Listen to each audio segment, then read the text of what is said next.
Hello students, so we are going to start our series of short trick. If you are new to this channel, please like and subscribe the channel and don't forget to hit the bell icon. So to get more and more interesting videos. So, we are start with our trick number 1 of electrostatic channel. Okay, 3 charges system in same nature. So student जो मैं अभी आपको trick बताऊंगा ना उसमें कुछ points जो आपने याद रखने हैं वो क्या चीज़ें याद रखनी है कि सेम नेचर का होना चाहिए। सबसे पहले जो चार्ज है it should be of same nature, it should be of same nature, ये फर्स्ट पॉइंट।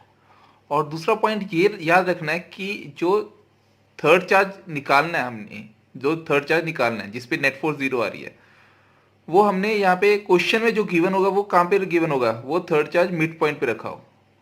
अगर ऐसा कोई भी क्वेश्चन आ जाता है कि चार्ज जो है वो सेम नेचर के हो तो ठीक है, और मिड पॉइंट पे चार्ज पड़ा हो, तो ऐसे वाले में हमने चार्ज की मिड पॉइंट पे जो चार्ज रखा हुआ ना, मिड पॉइंट पे जो चार्ज रखेंगे उसके मैग्नीट्यूड की वैल्यू निकालनी होती है।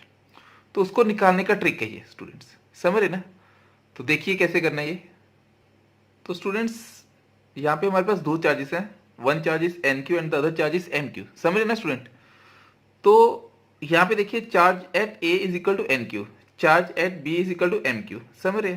तो रिजल्टेंट फोर्स जो है एन क्यू के ऊपर जो लग रही होगी, स्टूडेंट जो मैं अभी बताने जा रहा हूँ वो ब्रह्मास्त्र आपके लिए, देख के आंसर, माइक्रो सेकंड में आंसर है ये, माइक्रो सेकंड में आंसर, समझ रहे ना। तो अगर resultant force acting on an Q, अगर ऐसे पूछा गया resulting force acting on an q charge पे निकालना है, ठीक है। तो Q की वैल्यू क्या आएगी, Q की वैल्यू आएगी जो NQ पे रिजल्टेंट फोर्स एक्ट कर रही है, तो उसके ऑपोजिट वाले की मैग्नीट्यूड की वैल्यू यहाँ पे लिख के multiply by minus q by 4। अभी सिर्फ आप फॉर्मूला देखिए, क्वेश्चन में दिखाऊंगा आपको समझ आ जाएगा अपने अभी। अगर कह दें resultant force acting on MQ, तो अगर MQ पे रिजल्टेंट फोर्स एक्ट कर रही है तो आपका आंसर क्या आएगा, n into minus q by 4। This is called जादू का पिटारा, जादू का पिटारा। आपने जादू का पिटारा एज इट इज लिखना है, ठीक है, minus q by 4 as it is लिखना है। आपने सिर्फ मल्टीप्लाई क्या करना है, m या n के साथ, समझ रहे स्टूडेंट। तो देखिए क्वेश्चन अब यहाँ पे देखिए, the distance between 2 point charges 5q and q is r, third charge q is placed at their mid point, the resultant force acting on q is 0, then capital Q equal to question mark.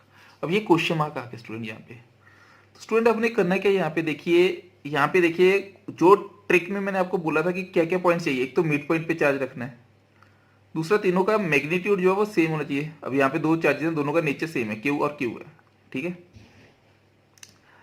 अब देखिए इसका diagram बनाते हैं सबसे पहले। तो यहाँ पे देखिए बिल्कुल सही, यहाँ पे देखिए ये जादू का पिटारा लिख दिया माइनस क्यू बाय 4, इसको मल्टीप्लाई किसके साथ करना है। अब यहाँ पे देखिए क्वेश्चन में बोला the resultant force acting on Q, इस पॉइंट पे चार्ज की वैल्यू जो है वो वैल्यू निकालनी है इस पॉइंट पे, ठीक है, इस पॉइंट की विद रिस्पेक्ट। तो जो फोर्स लग रही है इस पॉइंट के विद रिस्पेक्ट टू लग रही है इस 0, तो Q की वैल्यू क्या होगी, that is equal to 5 into minus q by 4।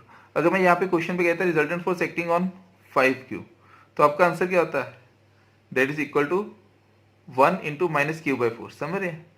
अब सिमिलरली देखिए, अगर ये दोनों चार्जेस सेम, जैसे पॉजिटिव पॉजिटिव, अगर ये नेगेटिव नेगेटिव होते तो क्या आंसर आता, तो भी स्टूडेंट ये देखिए माइनस 5Q और माइनस क्यू, तो भी आंसर क्या आता है 5 इंटू, मतलब मैग्नीट्यूड की वैल्यू लिखनी है यहाँ पे, आपने मैग्नीट्यूड की वैल्यू लिखनी है, into minus q by 4, minus q by 4 as it is.